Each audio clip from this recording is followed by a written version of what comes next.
Good morning. Thanks so much for coming out and joining this beautiful event today. And thanks to Mariah for setting us up with the breath work. I definitely needed that myself. And the breath work is a great foundation for this topic of reverie. And to piggyback off that, I'm going to read you one of my favorite poems by Mary Oliver that sets the tone for the topic that we're going to talk about. I lounge on the grass, that's all. So simple. Then I lie back until I'm inside the cloud that is just above me, but very high and shaped like a fish. Or perhaps not. Then I enter the place of not thinking, not remembering, not wanting. When the blue jay cries out his riddle in his carping voice, I return. But I go back. The threshold is always near, over and back, and then I rise. Maybe I rub my face as though I have been asleep. But I have not been asleep. I have been, as I say, inside the cloud, or perhaps the lily floating on the water. Then I go back to town, to my own house, to my own life, which has now become brighter and simpler, somewhere I have never been before. I think we can all feel that feeling of reverie. And some of the interesting things about reverie is that we do it a lot more when we're younger and a lot less when we're older. So that's why I think gatherings like this are really significant, because we can tap back into that and make it an intentional practice as part of our life.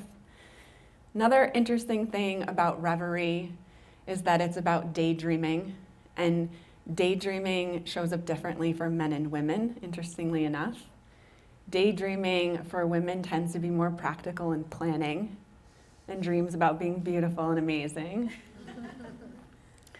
Daydreaming for men tends to be more heroic conquest, sexual conquest, saving the world. And reverie is also sort of a way to tap into the unconscious, to spark creativity, to restore joy and recover from the stress of mindless productivity, that daily grind. So sometimes we think of daydreaming and imagining and staring out the window as something that's unproductive, but it could actually be very productive.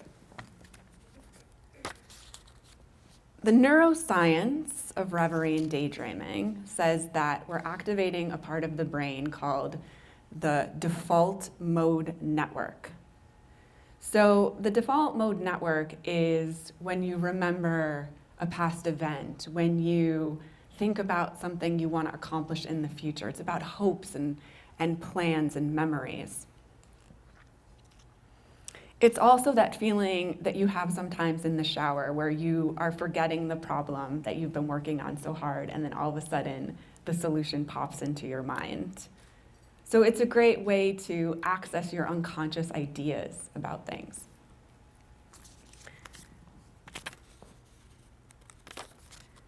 The flip side of the default mode network is that sometimes it becomes overactive.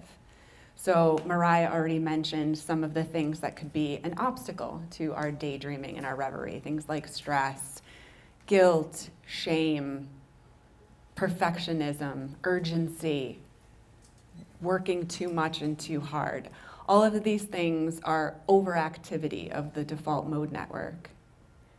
One of the symptoms of this is, let's say you were having a conversation with someone this morning while eating your bagel and drinking your coffee, and you made a joke and they didn't laugh, and there was an awkward silence. And then you leave here and you're sitting in your car and you're like, that was so stupid. I can't believe I said that. That was awful. Nobody likes me. I should never go to these things. Why do I even go to these things? What a waste of time. That's how we get into rumination. That's how we get into depression. That's how we get into obsessive thinking. And these habits become neural pathways in the brain. So with repetition, I like to think of it like a toboggan sled. It creates those grooves. And the more we repeat them, the deeper they get, and the deeper they are, the harder they are to change. But the nice thing about the brain is that the brain is really pliable. For many years, we didn't think that it was, but actually it is. And we can see a lot of growth and change in the brain. And so we're going to talk about some of the ways that we make those changes and some of them might have to do with psychedelics. So Adam mentioned that COVID is in the rearview mirror and that we get to give hugs now to each other. I'm going to rewind about 3 years and talk about what my experience was then compared to what it is now. So rewinding back to 2020, I was living in Los Angeles on my own. I had been dumped. I had lost my job, and I was in the worst state of my life. The pandemic started. All of California was on fire. The air was filled with smoke. The George Floyd protests started, and I was in daily panic. I was terrified. I was terrified of the future. I couldn't stop thinking about the past. All the trauma and all the drama that I had been suppressing decided to surface, and I just couldn't get out of it. I would wake up every day and I would go for hikes in Runyon Canyon.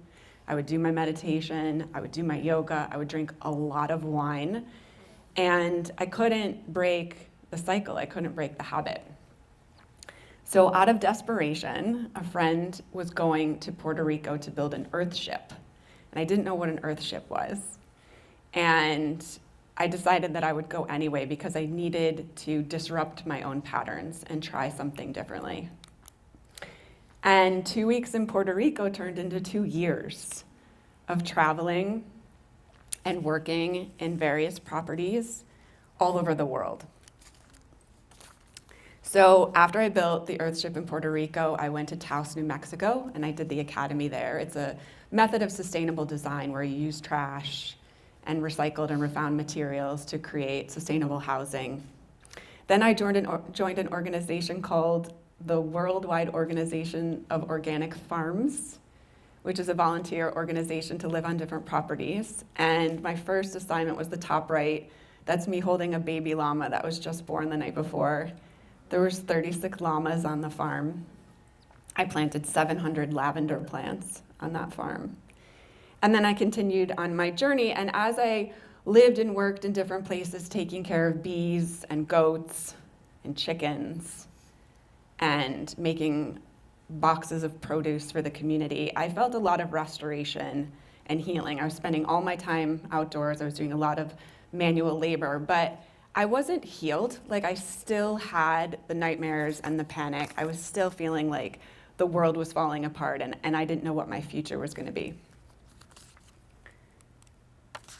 So I went down to Guatemala, and I lived in Guatemala for a few months, and I did a certification in herbalism and permaculture. And I had done many other kinds of certifications. I have a PhD in holistic medicine. I've been teaching that for 18 years. I did a dissertation on women healers and different kinds of medicine all over the world. But I had never really connected with the plants. The plants were always just there, like they were just pretty. And they weren't really medicine for me. I didn't really have that kind of relationship with them. But I started to do a deep dive into the simplest plants. Like, all of these on the slide here you should recognize: mint and aloe and garlic and ginger. These are all things that are in your kitchen or in your garden. And these are medicines that have been used for tens of thousands of years. There's evidence in Sumerian clay slabs from 5,000 years ago. We see them in Chinese books, also 4,500 years ago. We see them in the Indian holy books of the Vedas. We see them in Asia and in the Bible and in the Talmud. There's a history, a lineage, a legacy of these plants being healing. And I learned that they could not only help with the anxiety and stress that I was feeling, but they could help with so many different kinds of symptoms: allergies, hormonal imbalances, chronic fatigue. I mean, these are such powerful medicines, and they're so humble and so simple that it's not the thing that we think of to go to first. We think of the doctor, or we think of CVS. We don't necessarily think of this kitchen medicine. And then I stumbled onto mind-altering plants. So I think Michael Pollan was already mentioned. Michael Pollan came out with a best-selling book. Caffeine was actually one of the drugs that he did a deep dive on in his research. And he talked about poppy seeds, and he talked about mushrooms. There's also a history of a lot of research around mind-altering plants, going back to about 100 years in our country specifically. There has been these epic adventures into the Amazon and places where they've collected botanical samples of all kinds of mind-altering plants. And there's a history and a lineage of them studying these guys at Harvard and Johns Hopkins and all these really prestigious universities. And then we all know what happened after that. There was a massive war on drugs, right? And the government and the media and the schools told us that they were bad and that they were harmful. And we were just talking this morning about signing the DARE contracts, that we dared not to do drugs. And me being a good girl, a Catholic schoolgirl, I wanted to make everybody proud. I wanted to stay as far away from these substances as possible.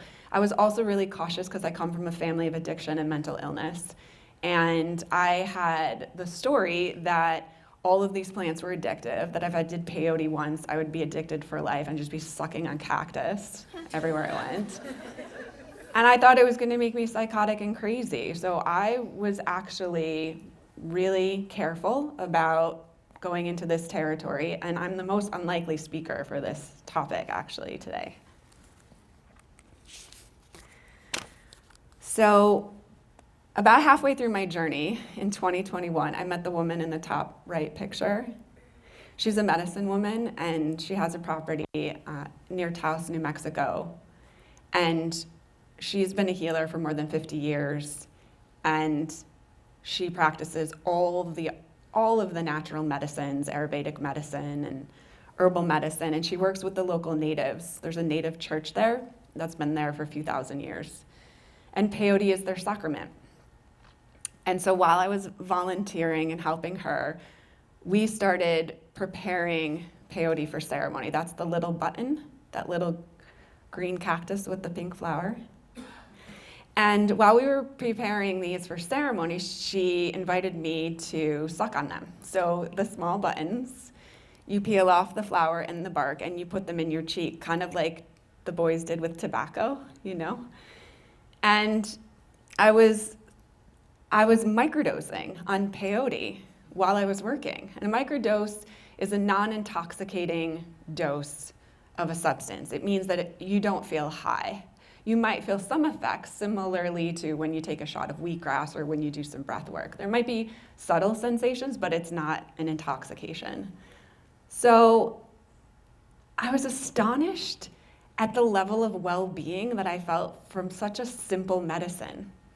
And one time I accidentally got high on peyote, and I went home and I was lying in my bed and the stars came into the bedroom and my bed turned into a raft and I was floating down a gentle river, and it was the most grace that I had felt with the medicine. It was just so wholesome and so kind and so restorative. And I was like, oh, like all the stuff that they told me just wasn't true. It just wasn't true. At least it wasn't true for me.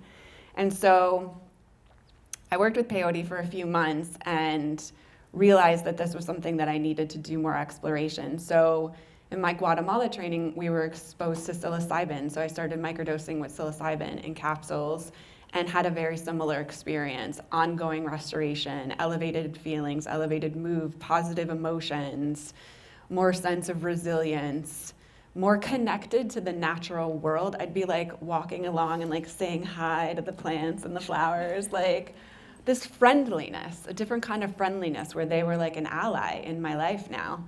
And then I graduated to ayahuasca, and I had some beautiful conversations this morning about other members in this community who've been with ayahuasca. And I did my ceremonies locally. I did them near Okeechobee, and there's a church there, and it's in the Brazilian lineage. And ayahuasca is so profound. It's so, for me, transformative on a level that I can't even articulate. It's like if you tried to describe how you felt when you fell in love with your partner, like all the emotion, all the gratitude, all the transformation. It was just really life-changing for me to work with Aya. And that being said, I want to put a disclaimer on this because there's a new narrative and a new story emerging around psychedelics. Otherwise, I wouldn't be up here talking to you today, right? It's unusual that I'm up here talking to you about this. And the new narrative says that these are a silver bullet, that no matter what you are suffering with, no matter what has happened to you, that all you have to do is go down to Costa Rica and drink some ayahuasca and you will be reborn.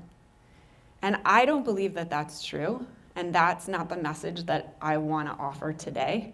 I believe that there's a lot of work that you have to do on yourself ongoing. And I think that these plants can be allies in our journey. They can be supportive, but I don't think they're meant to replace all of the other things that we're doing to take care of ourselves. So then I came back to regular life, and I was at a conference in November of last year, the Wonderland conference in Miami, and I was on the stage on a panel speaking about my experience with indigenous medicine like I'm doing right now. And I was recruited by a company called Third Wave to be the head of their provider relations. And what that means is we have a platform with all kinds of educational resources that describe what the different substances are, how you can use them for healing. We have a directory of providers and clinics and retreat centers, places you can go to get professional support. And they recruited me to work for them, and now fast forward 6 months, which is the shortest but longest amount of time in my life, I'm on these stages talking to you about these plants and about the safe and ethical use of these plants. I've been on panels in New York, I've been online in global workshops teaching about plant medicine for stress and anxiety, and I've been trying to focus on the myths and the uses in a way that you guys can access these things if you want to without going across the tracks, like to the local dealer, but like actually getting professional medicine and professional services so that you might, use it to benefit your own life.